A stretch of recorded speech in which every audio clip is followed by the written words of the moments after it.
This episode's brought to you by the Public Domain Shop, a clothing brand inspired by classic literature and film. Use the code WOLFF to get 10% off your next sweatshirt purchase. Noah had such a good time with No Other Choice, I'm just going to start off the video by letting him read out his Letterboxd review. Go for it. Alright, hello. Okay, so I need to put a bit of context first. I've had a very emotional day, so, yep. Alright, so this is my Letterboxd review for No Other Choice. It says, I want more movie. Please give. Very good movie. It's been a day, and brain isn't branding, so please can has more movie? Oh, whoa. He thought it was shit.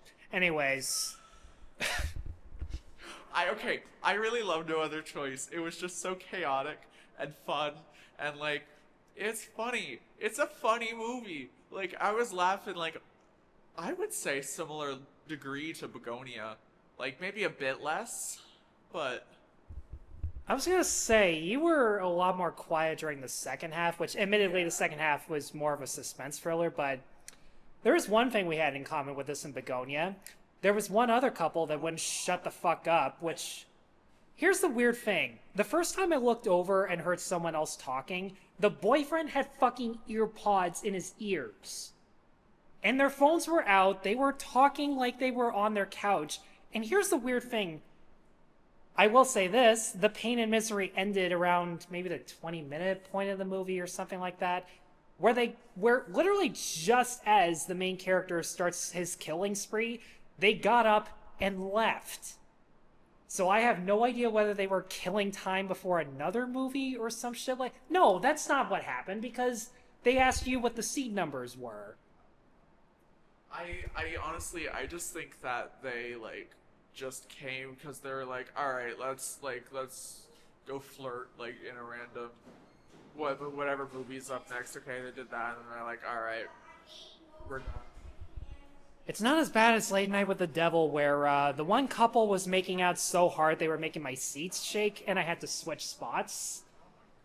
And the sad part is switching spots didn't make things any easier. I fucking hate... I hate crowds sometimes. I'd swear more if kids weren't coming out of a birthday party right now, but...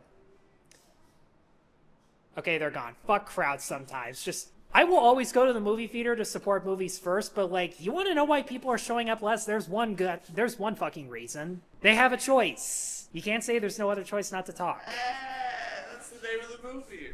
I know. I name drop No Other Choice almost as much as the movie does. Yeah. Seriously, you could take a shot of whiskey every time they say No Other Choice. It's, you could almost die of alcohol poisoning like one of the characters in the movie does, weirdly enough. Yeah. Which, in case you somehow don't know, this movie's been out for a month, but for various reasons, mainly life reasons, we haven't gotten to it till now. Lee Byung-hun is a, paper mill worker of some sort who's been let go after 25 years, and, after a year or so of putting up with retail work, in other words, actual jobs that people can relate to, he decides that living lower class really sucks, and in order to get the position he once had again, he decides to, in a very clever way, narrow down the top people in his profession when he finds out there's a possible new opening, and kill the main three competitors. And that's all I'm going to say there, because this movie is beyond unpredictable. Yeah. This movie, it just really, like, it has a plan, and it's a very, like, smart script with, like, it dropping hints of stuff before and then, like, bringing it all back together. We're gonna pause for a sec. Yeah, believe it or not, there are birthday parties at, like, 9 o'clock at night for kids on a school night. And they don't have exams, so they have no excuse to be up this late.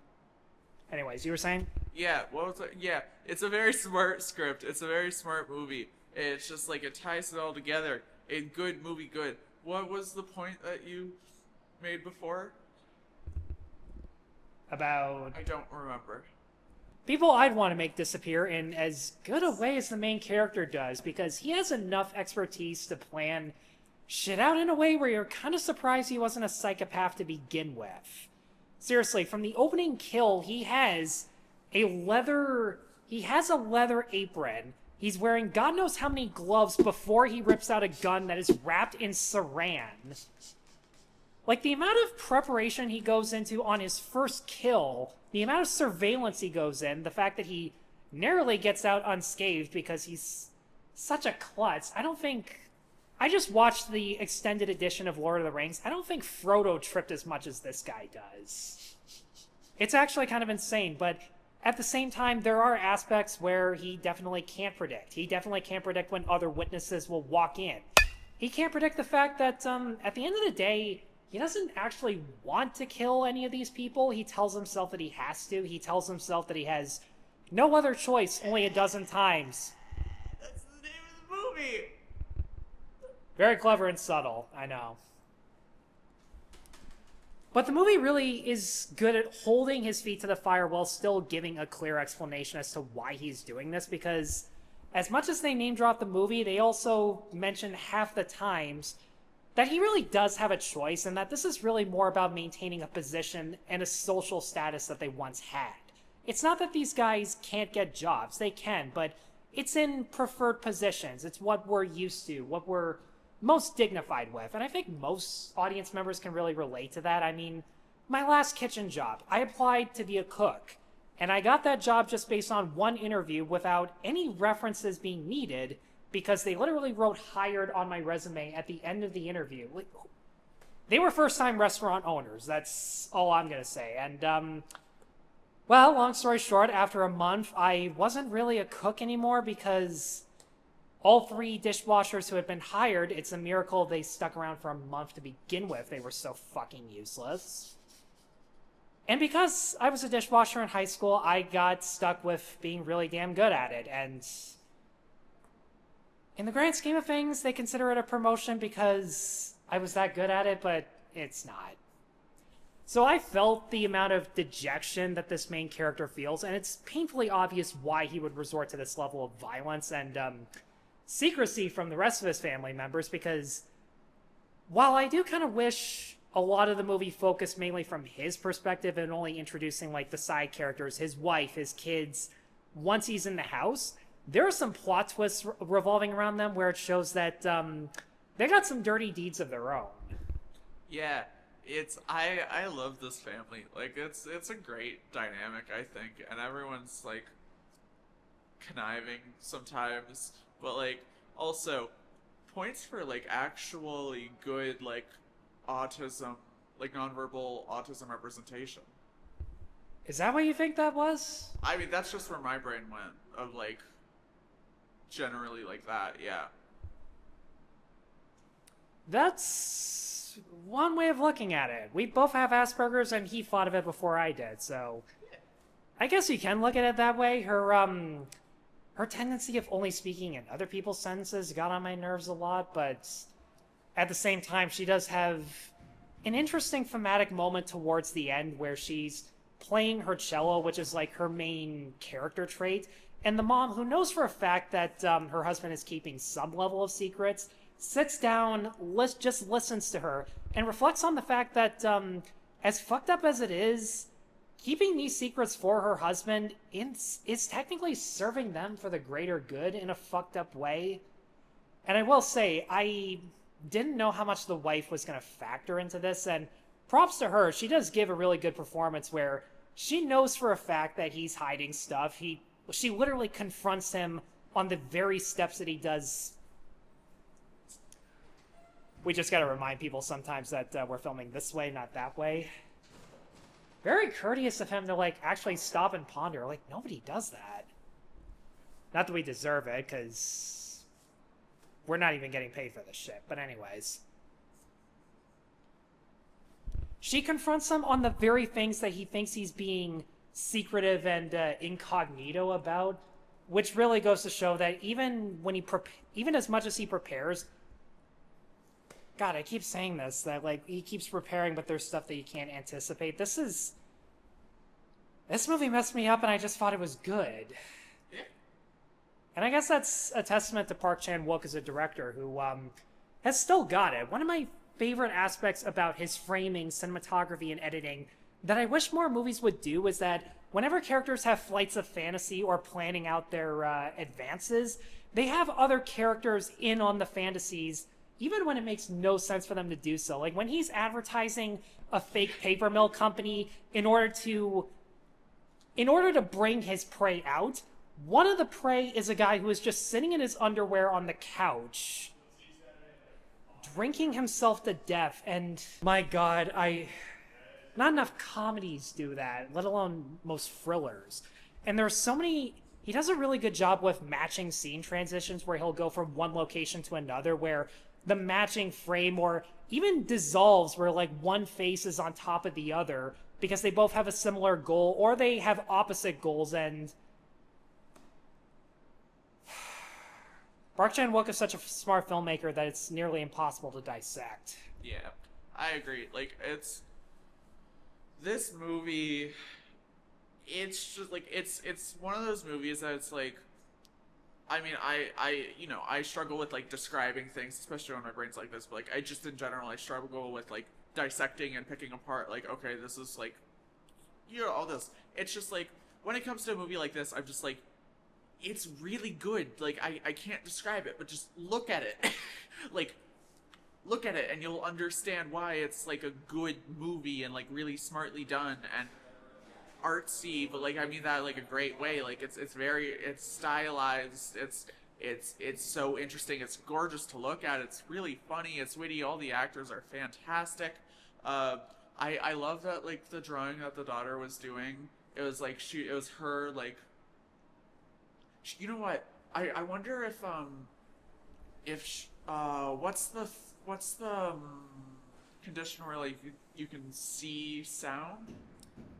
You think she's got like synesthesia or something? Yeah, maybe something like that, because the way her drawings there, it seemed like a visual representation of the music, because that's what she was following along to like play the notes at the end.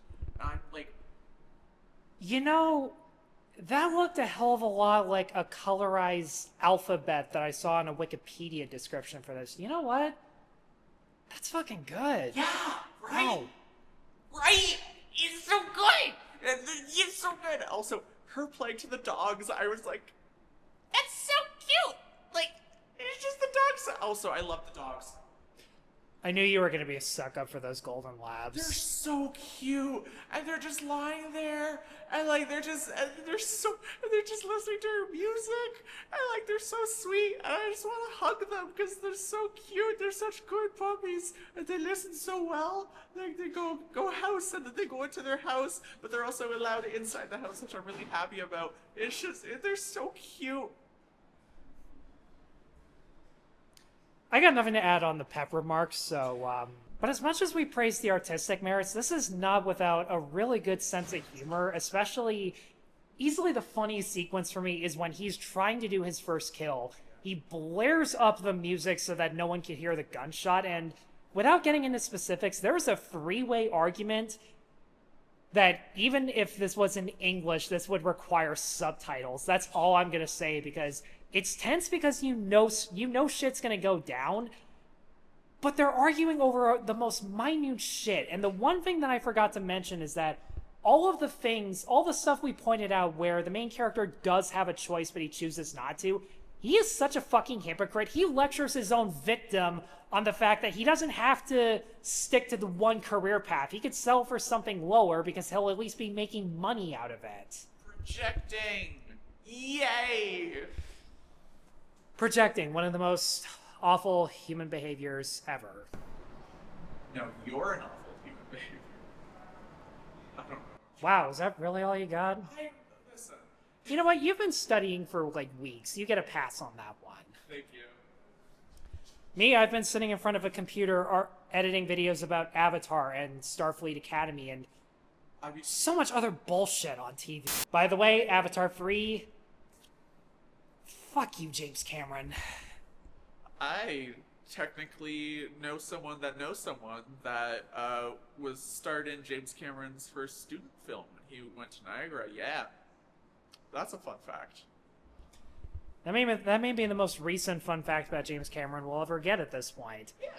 This is a good movie, but I should stress, if you're looking for, like, what Chan-wook became notorious for, like Oldboy, Lady Vengeance, or even Decision to Leave from a few years ago, you're not really going to get that. This has a dark sense of humor, but he's nowhere near as fucked up or depraved as he used to be. Like, don't get me wrong. There's some messed up shit involving dead bodies and how to process them, but it's not on the level of Lady Vengeance or even sympathy for Mr. Vengeance by any stretch. This is more... It's more the psychological and suspenseful route that he goes for, and while I admit, I would have liked something a little more depraved just for the shock value, just because this is a difficult subject, and I mean, there are moments where you think it's going to be fucked up, like where he's choosing different flower pots in order to bash someone over the head with. And don't get me wrong, there was an unexpected payoff. It just wasn't one that I was expecting, and even then, it's one that requires him screaming because of how in pain he should be, or at least I think so anyways, because it involves hot peppers. That's all I'm going to say on that end. Those were hot peppers, right? Yeah, but he doesn't... They were up against his skin. That can fuck you up. They were? I think they were. Or at least the water that floured them. Oh, yeah, the water that floured them. Yeah, that... Sure. But for me, my big issue that kept me from loving this was that the pacing was slow. In fact, I think it's more than a third of the way where he even... I can't blame people for having loud footsteps. That's just uncalled for. Especially on the metal grate that's there. Oh yeah, especially. Hey, at my local gym, they have fans. Well, because the floors are that damn wet. They literally check us like we're at an airport to take off our wet shoes. Hey, the janitor deserves it. Oh, absolutely. But here's the thing. I think it's more than a third of the way until he even gets to his first kill. Which I understand that you have to set up some stuff about how his family deals with the process of unemployment, or even going down to a lesser scale of living in order to live affordably. Like, there's a list that they have to go through of stuff they can or can't do, what they can or can't buy, amongst many other things. And don't get me wrong, that stuff is necessary. And I do love that the main character doesn't hide the fact that he's unemployed, because that would have been too much to hide from everybody, all things considered.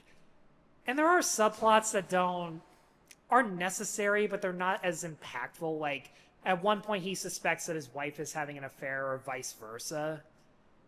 That I didn't think was... There wasn't as much bite or emotional stakes to it. Yeah, I agree. I also like when it comes to the pacing, like this, Marty Supreme is, I think it was like 15 minutes longer than this movie. True, yeah. This felt longer than Marty Supreme. It did, yeah. But, that being said, I kind of loved that it just took it slow, because I just got to relax and just like Marty Supreme is a very like, you're fully like, you're always in it. Versus this movie, it had some time that I was just able to, like, in the headspace that I'm currently in, I was just like, I can just chill and watch a movie and just like be immersed and enjoy this world and escape for the time that I have.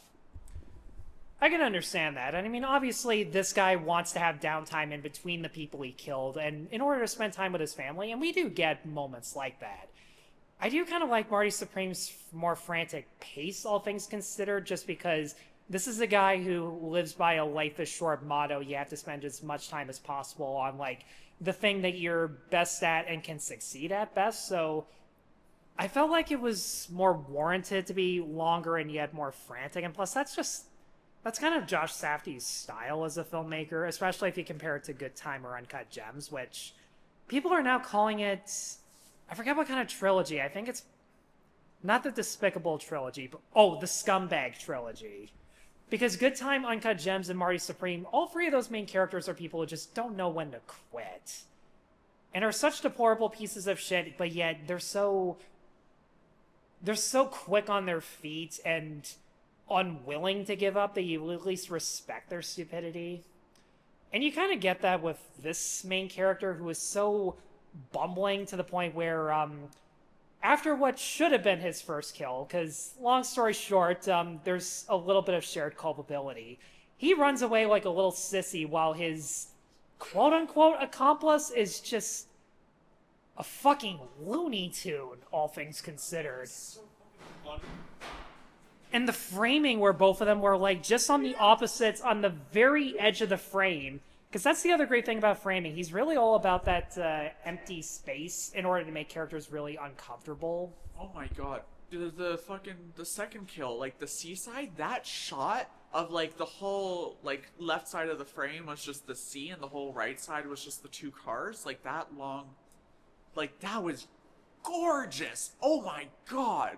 And then also the during when he's running away and it's the two, but it's just like such scenic and gorgeous shots in this movie. It was just so relaxing and calming for me when, and like again just also laughing at the absurdity and just like that first when he's just running away and then she's just chasing after him and they're both just screaming, but like she's like very far behind him, so like he gets around the corner and then she finally pops into frame after going down. It's just so funny. It's such a funny movie. I love this movie. There were one few too many times where someone just dropped something or fell over and that's just the joke. Like, they don't drop it or fall in, like, a cartoonish or funny way. It's just, that's the joke. And I don't... That stuff's really hard-pressed for me to really laugh at that. But you can also make the argument that, like, given it's the circumstances that make it funny, where, like, the lapse in judgment is what makes it funny, like when they fall or drop something, which I can kind of understand that. And there are other creative scenarios where one of them has a hobby as a gardener, and I think everyone else can guess how that factors into the plot of this film. And I'm not really sure if we have that much else to say about No Other Choice. I don't think it's as great as everybody's making it out to be. If this came out in December, I don't think it would have made my top 10, but at the same time, I'm glad I saw it. The acting's good. Park Chan-wook still has it as a filmmaker, and you can relate to the themes of greed and unemployment without actually being in this situation or without even knowing anything like this, really. Yeah, honestly, like, I do think it deserves some Oscars. I think it was snubbed this year. Did it not get international? It got nothing. Really? Yeah, which is shocking. Like, it deserves a couple things. Like, but first immediately go to cinematography, like, yeah, and then international, and then maybe editing. Maybe editing, right? But it's like those three things. I'm shocked it didn't get anything, because like it's a fucking how. Then again, Jesse Plemons got jack shit. People are still pretending Sean Penn was good in one battle after another. People are still pretending Benicio del Toro had a character in one battle after another. I mean, even though Sinners didn't make my top 10, it deserves most of what it got. I was shocked that Sinners got again, like, we thought at most it would get like maybe best original song for we knew the music would get. Yeah, and then maybe some like technical stuff, as Josh said. But I am so fucking happy that it's gotten the most nominations out of any movie for any Oscar ever. Like, that's fucking awesome. That this horror movie, and you know, it's more than just horror, but it's just like this original, weirder horror. What? That's just a nod. Oh. And I was trying something different. It didn't work. No, that's fair. This original, weirder horror movie that's like out there, like not too out. Like it's still a very accessible movie. Oh yeah. But it's resonated with not just the audience, but also like the Academy, and that's fucking cool that they're actually like recognizing that and like awarding that. And I'm like, fuck yeah, Sinners absolutely deserves it. I wish that Begonia was nominated more. Like, I understand it was nominated a couple times. It got some decent stuff. Yeah, like Emma Stone absolutely deserves it. It's best picture. Best picture, best adapted screenplay, and musical score was one. And best musical score, which fucking deserves, because that movie score is so good. Like, yeah. Also this movie score is so good. How did this fucking... I will say, like, obviously, even though I didn't love Sinners as much as these guys, what he said about an original concept, like, sweeping everything in terms of nominations, and because of that alone, it'll definitely win more stuff. Like, with 16, it'd be weird if they didn't get half of that shit. And they deserved it. They do, yeah, but not gonna lie, when I read the nominations, I just sat there and went, yeah, Yeah. Amy Madigan, that's awesome.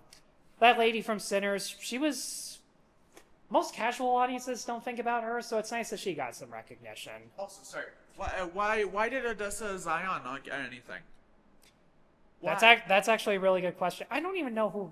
Like, okay, so for Best Supporting Actress, it was Amy Madigan. It was Amy Madigan. It was the girl from One Battle After Another who's in the Yeah. first 20 minits and then never shows up for the rest of the movie because details. I don't even know that many supporting actresses I would nominate, honestly. It wasn't... Ooh, do you want to go through and say what we think was going to win, what we want to win for each? Maybe. Okay. But before we do that, I'll just say, guys, thanks as always for watching probably our most incoherent video ever. But it's been that kind of day. It's been that kind of week for us. So every channel has to have one of those. It's just par for the course. Let us know in the comments below what you think of No Other Choice. See, that's just what happens. Let us know in the comments below what you think of No Other Choice. There's a book and another movie based on the book, so let us know whether that stuff's good or not. Be sure to stay tuned for more reviews. I promise you they'll be better than this one. Most of you are watching this for the first time. I kind of need to make that part clear. Be sure to check me out on Patreon and buy me a coffee, and be sure to like and subscribe. We'll be back next week with Iron Lung. Take care. Watch No Other Choice. It's a good movie. Watch No Other Choice, or else. So you know how Neon invited Fortune 500 CEOs to go see a We're screening still going of the on movie? about that? It's funny. I love a publicity stunt like that, and Yeah, in Begonia, they made everyone shave their heads to get into the theater. I love that. See, go watch No Other Choice. It's a good movie. Or else I'm gonna go steal your dog from you because I love dogs and I want all of them. Bye.